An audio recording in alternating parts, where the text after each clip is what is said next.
Good morning. I call this hearing to order. We have quite a full House today. I welcome the audience. This is a formal Senate hearing, and in order to allow the committee to conduct its business, we'll maintain decorum. That means if there are disorders or demonstrations by a member of the audience, the person causing the disruption will be escorted from the room by the Capitol Police. Since this is our first hearing of this session, I'd like to welcome our new members, Senators Jerry Moran and Joni Ernst, Tammy Duckworth, and Kamala Harris. Thank you very much, and congratulations in joining the committee.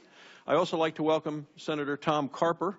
In his new role as the ranking member of the committee, you are here, even if you have a scratchy throat.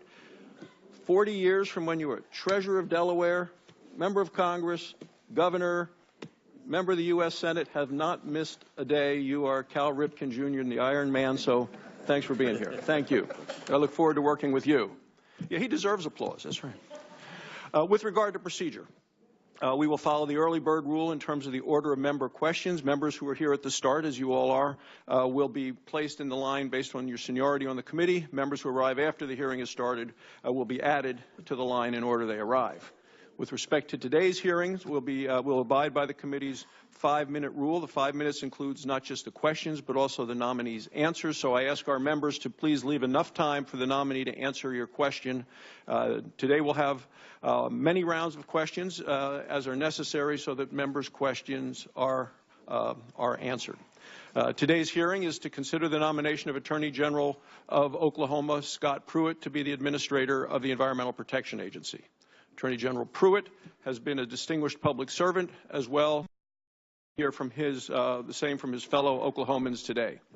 He served 8 years in the Oklahoma State Senate before being elected Attorney General of Oklahoma in November of 2010, where he still serves.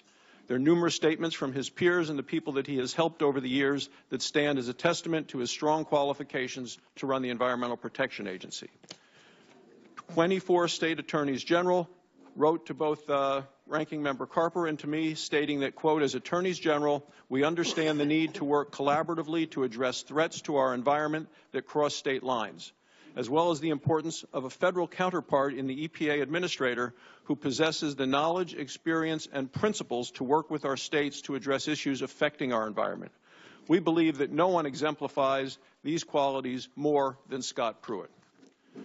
Now, Attorney General Pruitt has taken on polluters, including the oil industry, when there is cause.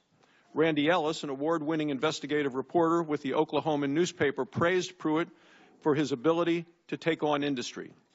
The paper highlighted the work of Attorney General Pruitt to hold a large oil company accountable. This is what Ellis stated. He said, Mr. Pruitt demonstrated that he will take on industry when they overstep, when he sued oil companies such as BP, who knowingly double-dipped by collecting reimbursements for corrective action environmental costs for sites that they polluted.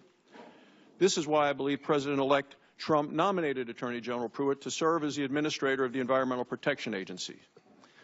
The EPA, under the leadership of a qualified and responsible administrator, is a vital tool that must be used to protect the air we breathe, the water we drink, and the communities where our families live.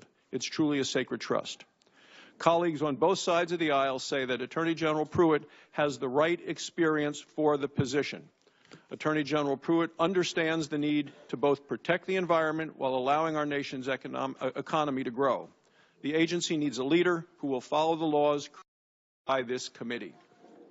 During the last 8 years, EPA administrators created broad and legally questionable new regulations which have undermined the American people's faith in the agency. These regulations have done great damage to the livelihoods of our nation's hardest working citizens. The regulatory zeal of the last 8 years has violated a fundamental principle of environmental stewardship, which is do no harm. This failed environmental leadership has contributed to two of the worst government-created environmental disasters in decades, the Gold King mine spill and Flint, Michigan's water crisis. Those disasters hurt people, many from low-income and minority communities who can least afford it. As I've discussed with Attorney General Pruitt, my home state of Wyoming is a leading energy-producing state. We have abundant supplies of coal, natural gas, crude oil, and uranium. These industries provide thousands of good-paying jobs for Wyoming communities.